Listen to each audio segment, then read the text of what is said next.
дым идет, для меня шашлыки жарят. Вы мне портите весь мой обед. Это самое главное, шашлыки. Для меня сейчас главное обед. Для вас главное здесь митинговать, а мне главное покушать здесь. Давайте, разойдитесь, по обочинам стойте, митингуйте, а я проеду и все. Вот зараз, да, может быть, это уладає.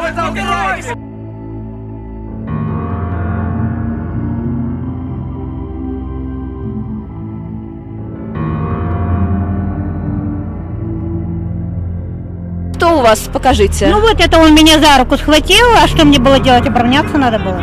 Ну вот представьте, какого я роста, какого он. Тобок, ну вы его укусили, так? Ну это рефлекторно вышло. Оскорбление кого? Немцев и поляков. Пусть он со мной рассчитается. За убитых моих дедов, да? Что это такое за тряпка? Вы никем не плачете. Это